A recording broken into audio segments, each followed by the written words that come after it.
reps of the service chiefs, heads of other security agencies here present. I think my task is just to give a very brief rundown on the state of our operations across all the geopolitical zones, and then dive a little bit into the Northwest.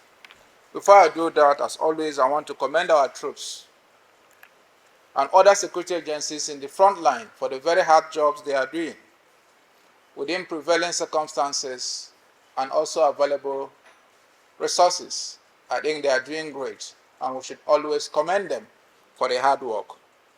In the Northeast, we've been able to achieve relative security environment thanks to the commitments of the troops in the Northeast Theater of Operation and also other security agencies.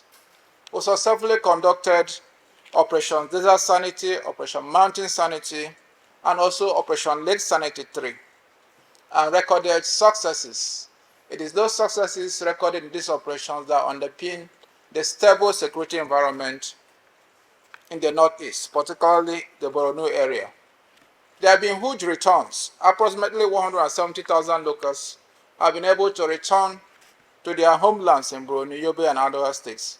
There has also been a relocation of IDPs, about 60,000 IDPs, in conjunction with the Borno state government, thereby decongesting some of the IDP camps.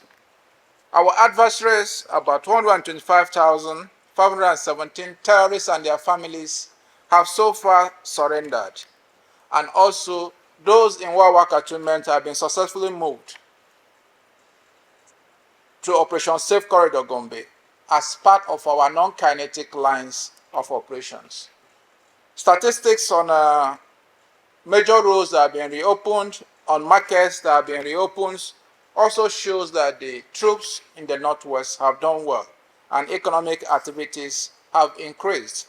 The farming planting session was also good. We are working towards ensuring that the harvest is also as successful as planting. So Borno Northeast remains a success.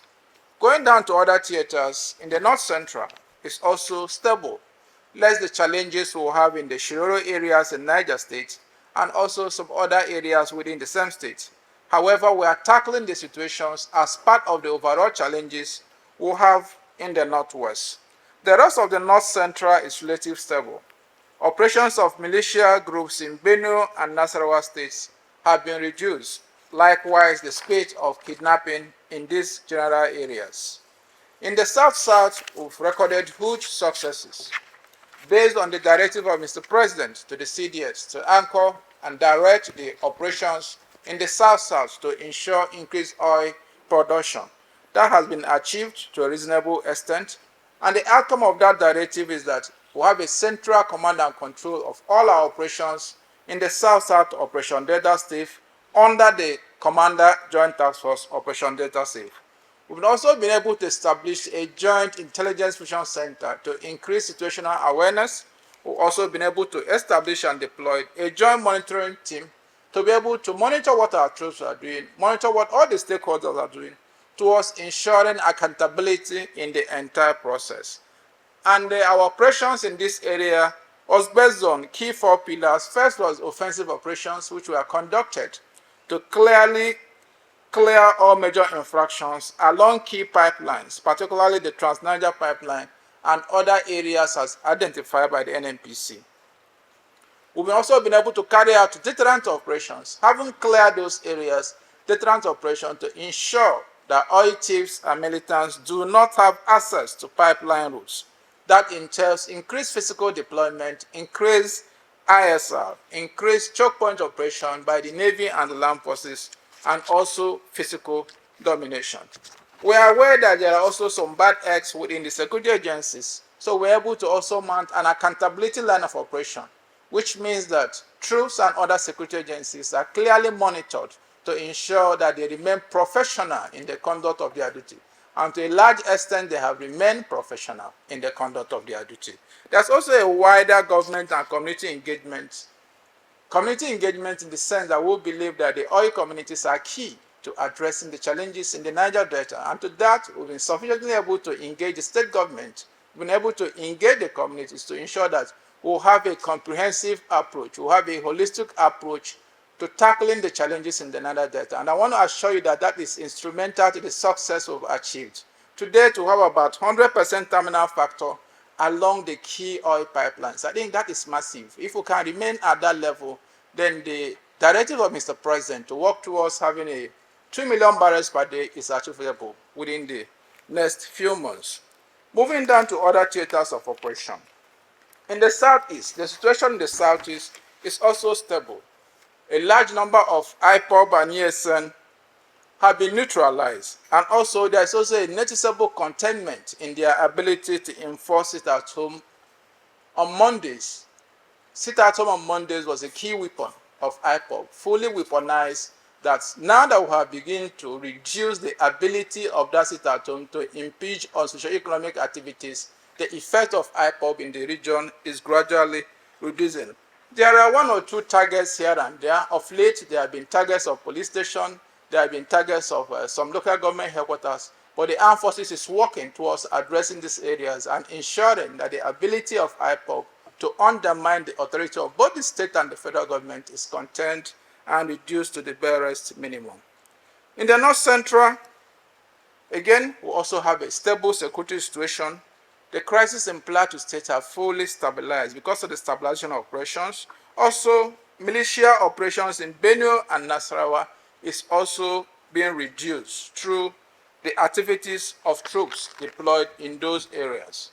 In the southwest have always remained very peaceful. We've noticed of recent increased smuggling of petroleum around the borders. And to address that, the size of our operation in the northwest, Operation Awese, is seeing increase. The troops at the border, the units are being integrated in this operation to ensure that petroleum products are not moved across the border to the detriment of our national economy. We are also aware that there are intelligence reports on possible movement of terrorists and bandits towards Kanji National Park. That is being addressed. The Air Force is on top of it. There's increased ISRs, and troops are also being deployed to ensure that nobody gains foothold in the Kanji National Park. I can assure you that we are on top of this situation. Now to the northwest, which is where we are having key challenges. We clearly agree with the challenges in the northwest, and they need to address it.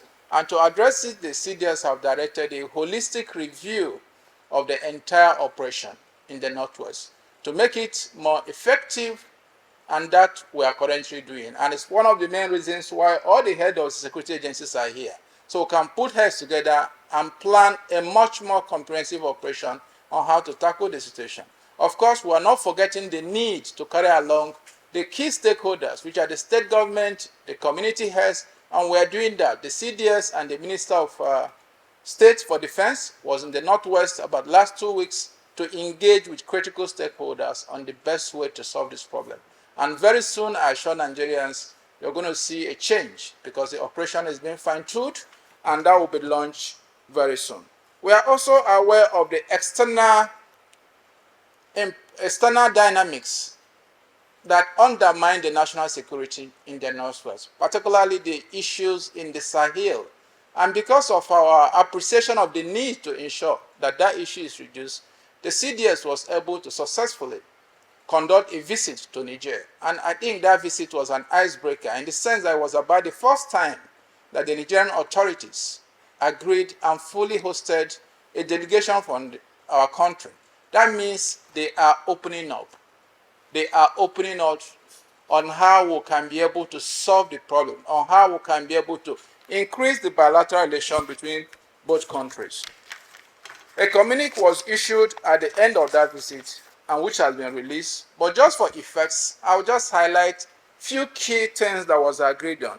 First was that both parties reaffirmed their commitment to resuming and strengthening collaboration with a view to ensuring regional stability and security. Both parties reaffirmed that Nigeria is universally known for adherence to its principle of good neighborliness and would not be used to destabilize Niger or any of Nigerian contiguous neighbors. Niger affirmed its readiness to resume active participation in security operations under the multinational joint task force. I want to believe that was a major hit and a major success, because before now Niger has withdrawn. And for this Because of this visit, Niger have agreed to return back to multinational joint task force. The Chief of Staff of the Nigerian Armed Forces accepted the invitation from the Nigerian Chief of Defense Staff to visit Abuja, Nigeria, where they will finalize the modalities of the cooperation. They also agreed on the creation of a Nigerian advisory group to interface its Nigerian counterpart with a view to addressing the various issues of mutual concern, as well as sustaining lines of communication between both countries. They agreed that the advisory group should have joint mandate of developing measures towards strengthening bilateral relationship, and they agreed to convene at a mutually acceptable date to discuss arrangements for the resumption of bilateral cooperation. I think the last one is instructive. Arrangements for the resumption of bilateral cooperation. If both countries work together, I want to agree that it will help reduce some of the challenges we'll have in the Northwest, and it also help in finding a lasting solution to that.